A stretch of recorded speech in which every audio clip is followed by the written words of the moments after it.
My biggest advice to anyone who's, one sentence would be, don't buy pre-sale. Yeah. Right, Yeah. right. Because it might never happen. Well, there's right? lots of reasons, but that's the biggest one. There's, it may not happen, but also there's a lot of properties out there, and if your expectation is to rent it out, Right. it's going to be a challenge.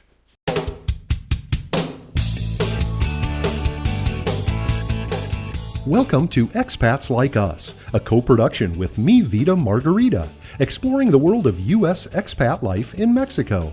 In each episode, we'll meet new people and hear their stories. We'll also learn more about expat life and get a few tips on everything from making your move to settling in to living your dreams. And most of all, having fun. Let's dive in.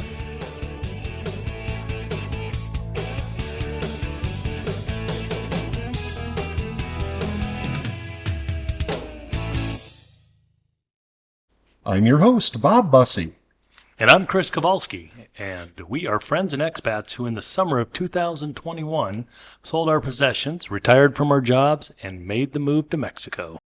Today we're thrilled to be talking with Nolan Clark. Nolan is a friend and a real estate broker and developer in Riviera Maya. He's also an interesting guy who's well known in the area for his music performances, either with a band or solo. Nolan is here to share his experience in moving from his original home in Canada to living mostly full-time in Mexico and adapting to a new life in a new country. He'll also give us some insight into how real estate markets work here in Mexico and some of the best practices in finding a home in the area. Hi, Nolan, and welcome to Expats Like Us. Afternoon, Bob. Chris, thanks for having me on. Thanks for coming. So first thing, tell us about your pre-Mexico life.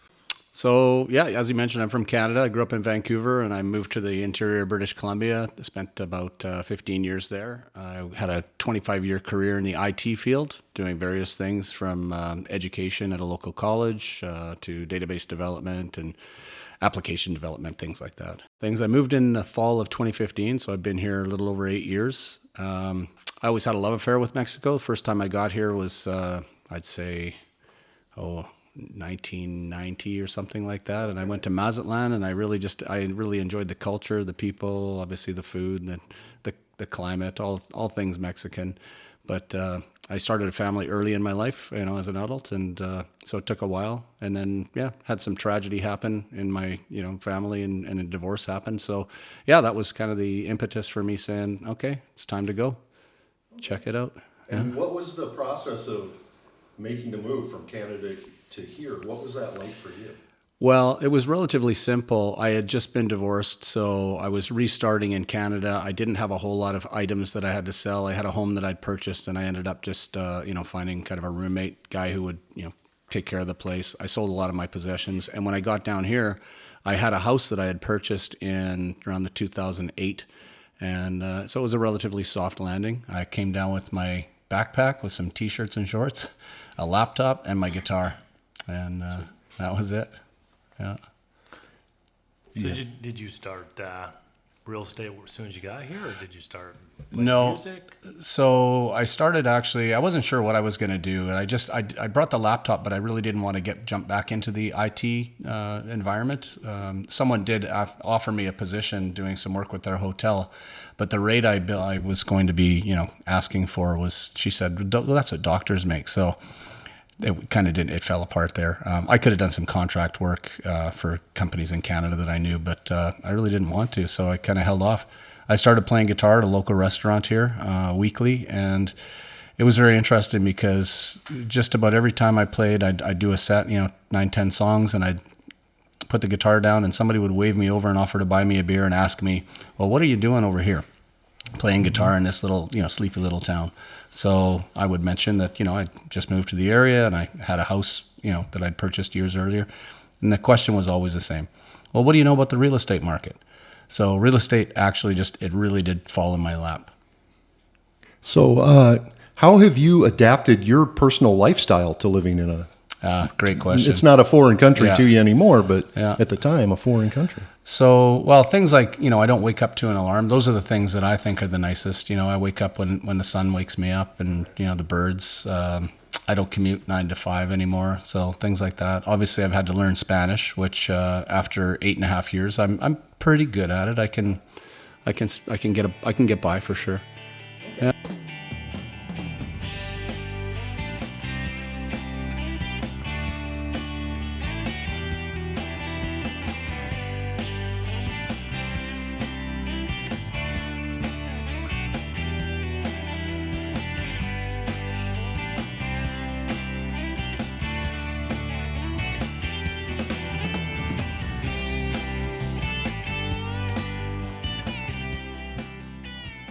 Tell us about the transition to your new life in Mexico. Well, that was very interesting. My original plan was actually to come down here. Like maybe a year earlier, I had gone to Sayulita, which is a town north of Puerto Vallarta on the west coast. And I kind of liked that town. I saw a couple of properties I was interested in. And my original plan was to come down here, fix up my house here and sell it, and then purchase something over on the other side. I ended up doing the renovations. I kind of reignited my passion for this house. I put a pool in and things like that. And I just started making some roots, so getting to know people in the area. And obviously the real estate, as I mentioned earlier, started to kick off. So I just thought, why would I abandon this? It's beautiful over here. So there's a lot of pluses. So. Right, absolutely. Yeah. So during this process, did you have any unexpected challenges? I wouldn't say they were unexpected. Nothing unexpected, I would say. It's just, you expect to have a challenge with the language. Right. I guess maybe something was unexpected was I missed playing ice hockey. Oh, okay. Yeah, you really don't see a lot of that down here. No. Yeah. I understand they're putting a rink in, so we'll have some ice in soon up near Cancun. So. And from your experience, what are some of the things people should consider when they're getting ready to start a new life in Mexico? Another good question. So what I tell people is, try to think about what's important to you. If it's going to be more of a sense of community, or let's say proximity to the beach and access to the beach, those things, those are two super important things. And face it, that's why we're down here, right? Is to be at the beach as often as possible. Things like access to amenities, restaurants, those types of things. So. Okay. And what are some of the things that people that you think, have you seen people that did not really think through the process of moving down here? And what sort of things were they not thinking about when they did that? No, I can't say that I do know. I know that there are people who have moved into certain, let's say, I'll just say it, down into Tulum, let's say 15 years ago. They bought some land, they built a house in Tulum, and Tulum has grown up around them. So they've been, unhappy with the changes in that area. And that happens in Playa del Carmen. That's happened in Cancun or Cozumel as well. So they've wanted to sell and move somewhere that's maybe a little quieter. Tulum is very, I won't say transient, but there's a lot of Airbnb properties down there now. Right. So for people in our age category, I'm happy to show people down, property down at Tulum, but I'd like to. It's kind of a younger person's town, yeah, right? Exactly. We shared on our Expats Like Us Facebook page, I believe, a while back, we shared a photo of Playa del Carmen in 1989, an aerial photo, versus today. I think I saw that. Yeah. And it was like, a couple little couple little bamboo huts in 1989, and now it's hundreds of thousands of people. So. Yeah. So yeah, you got to plan on there being some big changes for sure, potentially wherever you go. Yeah. So as a well-known guy in the area, particularly because of your entertainment and your music, tell us about the work you did as a singer and a musician. Well, I was really just a kind of campfire singer up in Canada. I didn't do any professional singing at all. I jumped in on a couple of open mic sessions in Canada, but when I came down here, I played music in my backyard, and a few neighbors came by and they liked it, so they said, well, Lapa Lapa, which is a local restaurant here, they had just opened, taken by new management. So one of my friends kind of threw it out there that I should play there. And that's really what kicked off the music. I bought some equipment and started playing on Wednesday nights. And then because I had the equipment, someone suggested I do some karaoke. So I started up a karaoke. That was on Monday nights. There's another restaurant that hired me to do karaoke and or play. And I also did some hermit crab races over there, which really took off. So through all of those events, I became pretty well known in the area. And also then I would shamelessly promote myself when the house was packed. I'd say, by the way, if you're having a good time, I sell real estate during the daytime, so come and get a card. So I think you still do that. I saw you still- recently. You still do that. And that's a good idea, and Yeah. that's probably the way to do it. But yeah, you're well known for entertainment, but you're also known around here to me as the guy to talk to if you're looking to buy or sell real estate in the area. And how did you first get involved in that? And what was the process there? Well, I've been pretty lucky with it. As I said, it did fall in my lap. So I guess it was early 2016. I went down to Tulum. I talked to a couple of different brokerages, and all of them told me that I could start the next day. So I won't mention which one I ended up getting on with, but I worked with them for about 5 or 6 months. I met a gentleman from Dallas who convinced me that, hey, you know what, you could be doing this on your own. So I looked into it. I started up a corporation, and that was that. I got licensed, and the rest is kind of history. So, yeah. What's the licensing process like here? Well, it's changed a little bit. It was very difficult for me because I had to take a 120-hour course in Spanish, and that was before my Spanish was very good. So they assisted, they helped, they were pretty good. And now you can go through a different organization called AMPI. So I went through Sedetis, and now it's through AMPI, and they offer it in English. So I've actually just taken some, continuing education through AMPI, so I'll have that licensing shortly as well.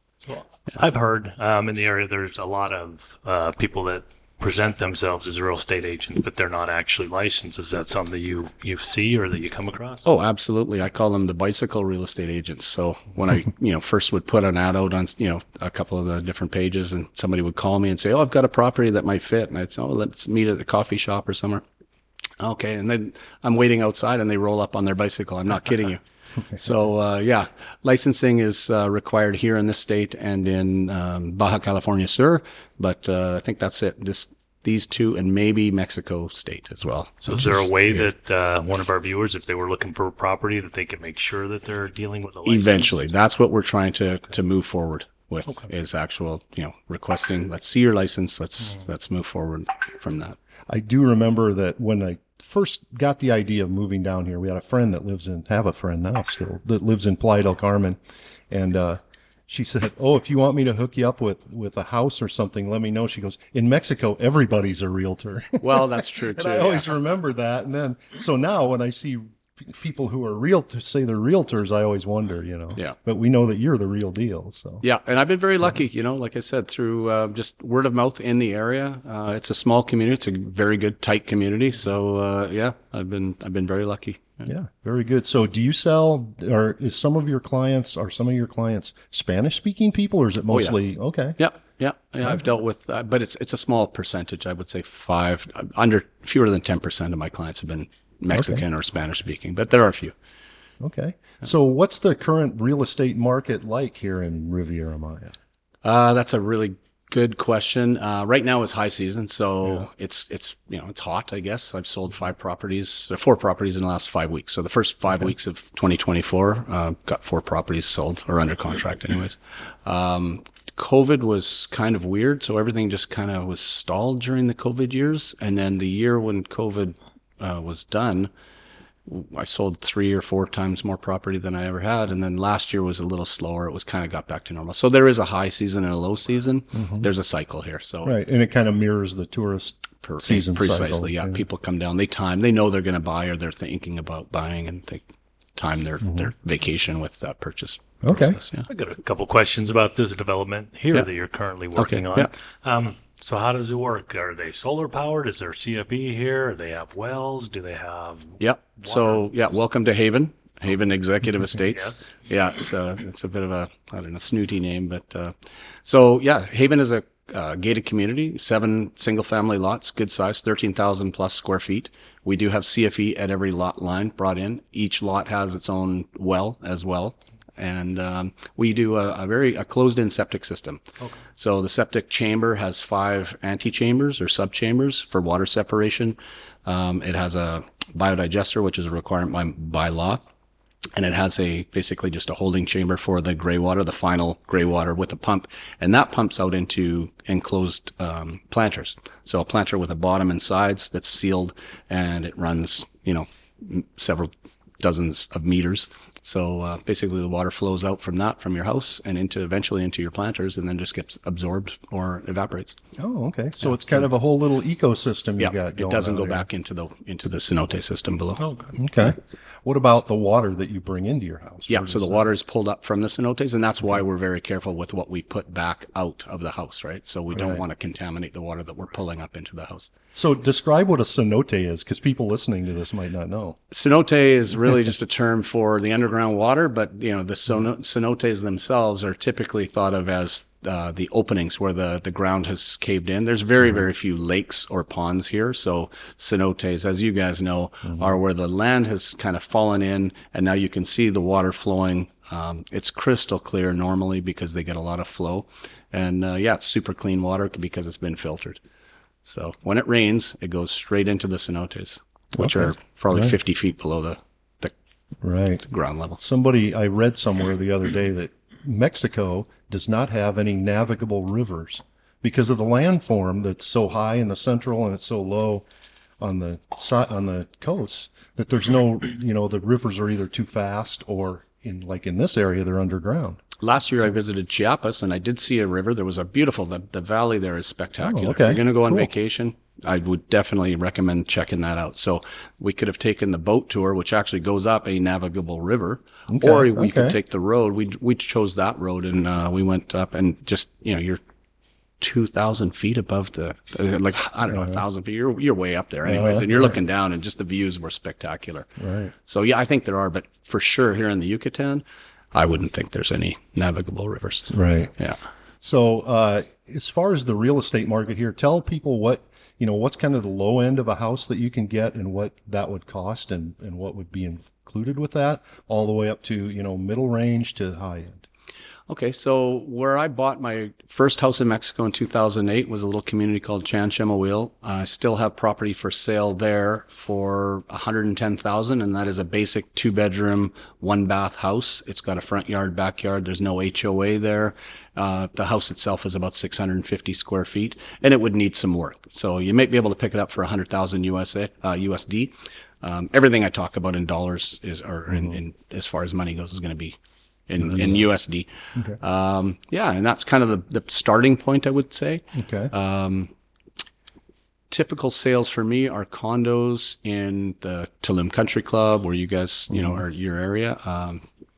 200 to 250,000 for a typical 2-bedroom, not penthouse, and then 300 to 350 for a penthouse. Single family homes, anywhere from 350 to the sky's the limit. So I've got a very nice villa for sale for 800,000 down in Tulum. I've got a beachfront property for 3.25. So what do you get for 800,000 in Tulum? That's a beautiful house. It's Tulum style, which means it's got all the kind of the not rough finishing, but polished concrete and chacum, which is the wall finishings, I guess you call it. Okay. 3-bedroom, 3.5 bath, plus a big pool, plus a guest house. Okay. And that's in a gated community as well. Okay. So, yeah. Very, very cool. Some people think they're going to buy places as an investment.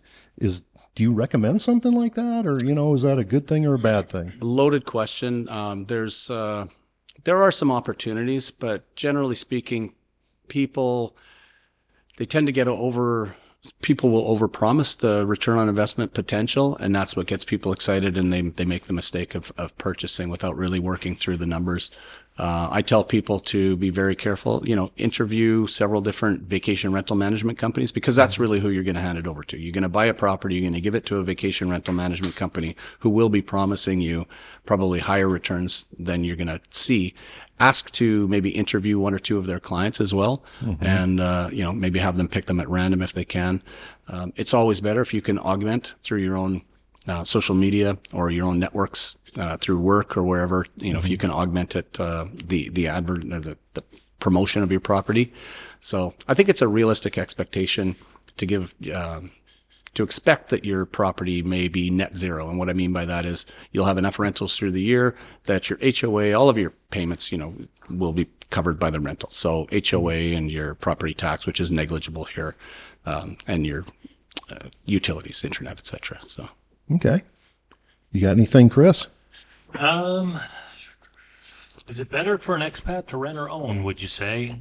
Well, it depends what they want to use the property for. If they're going to come down here to live, I would recommend that they purchase something for sure, because then it's theirs. They can do what they want to it. Do you cover any rentals? I don't do any rentals at all. Yeah. But I do advise people to come down if they're not sure. Come on down, spend a month or two, rent a place, and make sure that that this is the place for you. Right. A lot of my clients have visited the Riviera Maya over the last 12, 15 years, and they already know this is where they want to be. So they'll just come down and. It's my understanding there's not currently an MLS type system here, but you guys are working on one. Is that accurate? Yes, that's correct. Yeah. So, if somebody wants to look at just a sampling, they can come to my website. It's TulumExpertRealty.com. There's a big aggregator. You've probably heard of Point 2 Homes as well. So you can look at property all over the world on Point 2, and you can, zero down. But there's. Do you find that there's a lot of homes that are for sale that are not listed on those sites? Not so many. But there's duplicates. And, this is where it gets a little complicated in the Mexican real estate market, where multiple brokerages have the opportunity to list the same property. So you might, I don't participate in those. That's called a non-exclusive listing. And it just doesn't make any sense for me to take a non-exclusive listing where I might work my butt off to try to sell that property, and then some other brokerage sells it. So it just doesn't make sense. But you get these situations where multiple brokers have different pricing for the same property, or the property was sold a year ago, but the owner didn't tell the other 5 brokers, so it's still listed up there, and they use it as kind of a bait and switch tactic as well. So an MLS is overdue. Right. We're looking forward to it. Yeah. I will say that my personal experience is when we started looking at places, we looked at condos like a lot of people do. We looked in Playa, we looked in Tulum. All the ones in Tulum that the guy took us to show us, all they were trying to sell it on was return on investment as a rental. And it was going to be, 30% return on investment. And I don't know a single person that's ever seen that happen, that actually bought one of those, that's one of the things I think you got to watch out for. Absolutely. Down here. That can't be the reason. The reason has to be that you want to have something to do with Mexico. Yeah. And perhaps live here probably. So my biggest advice to anyone who's, one sentence would be, don't buy pre-sale. Yeah. Right. Because it might never happen. Well, there's lots of reasons, but that's the biggest one. There's, it may not happen, but also there's a lot of properties out there. And if your expectation is to rent it out, right, it's going to be a challenge. Yeah. So what's the best place for people to begin their real estate search? If they've been coming down here and they think, we could live here, where do they begin? Well, like I said, they can check my website out. They can call me. I'll give you guys my number, email, text, or phone call. I use WhatsApp almost exclusively. Okay. But yeah, they can hit me up on the website. That's it. I'm happy to share the information. Like, one of the things that I honestly enjoy is just sharing the information with people. I don't have to sell you a house. It's just, I'll spend half an hour with somebody on the phone and just share the information, and maybe they'll decide that, hey, this isn't the place for them. But right. Yeah. Well, that's very good.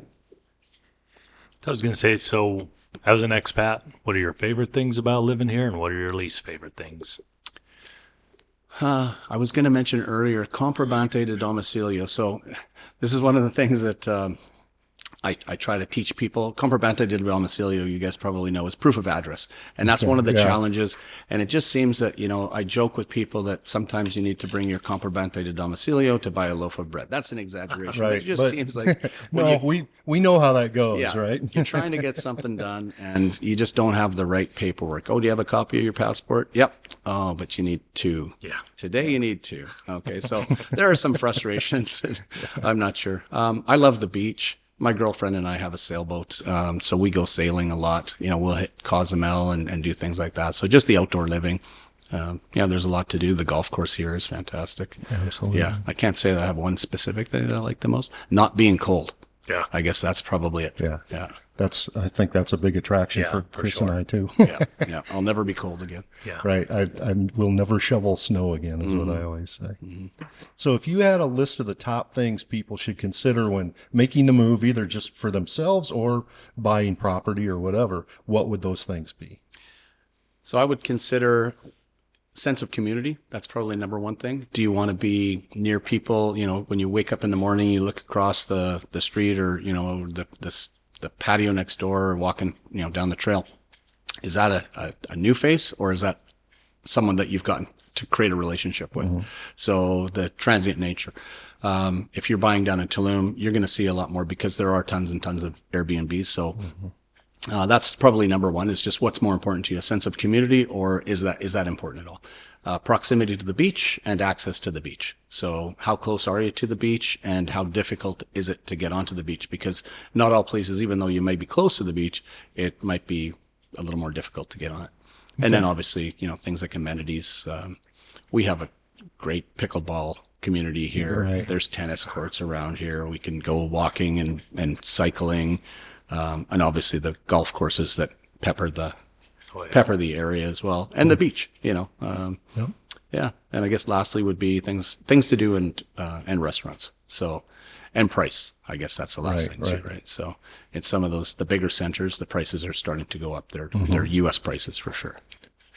What do you think, Chris? I think it's been fun. Do you Yeah, have any it's more been a great questions? time. No, I don't. I All think right. you've answered them all. Well, thank you so much, Nolan Clark, and more than thanks for welcome. joining us on Expats Like Us. Hey, give us your website real quick. Okay, yeah, it's TulumExpertRealty.com. Okay. You could throw a www in front of that if you Okay. want. Yeah. That's easy enough to remember. TulumExpertRealty.com. That's right, yeah. All right. Okay. Well, thank you very much, Nolan Clark. Thanks, Chris. Hey, thanks, Bob. right. Thanks for Nolan. having me on, guys. You bet. All right. In each episode of Expats Like Us, we're going to teach you a new Mexican slang word. This is something you may not find in your phrasebook or your online Spanish class or your Spanish app or wherever you're learning your Spanish. Instead, this is a term used primarily by Mexican Spanish speakers. Today's word is Metiche. metiche. I have no clue what that means. Can you spell it? That is Metiche. Metiche. Okay. And what does metiche mean? It's a person who has his or her nose in someone else's business. Okay. Very good. Don't be a metiche. Yes. Gracias, Erica Kowalski from Mi Vida Margarita. We'd love to hear your thoughts on today's topic. Just look up Expats Like Us on Facebook or send us an email at expatslikeuss@gmail.com. You can also see the video version of today's discussion and all of our discussions on our YouTube page. Follow, like, subscribe, and leave us a review. Thank you to today's guest, Nolan Clark. Thanks also to my co-host, Chris Kowalski, and our co-producers, Erica Kowalski and Sherry Bussey. Most of all, thank you for tuning in to Expats Like Us, and thank you for interacting with us on social media. Next time, we'll bring you more first-hand information about your international move. Until then, remember, our homes are not defined by geography or one particular location, but by memories, events, people, and places that span the globe.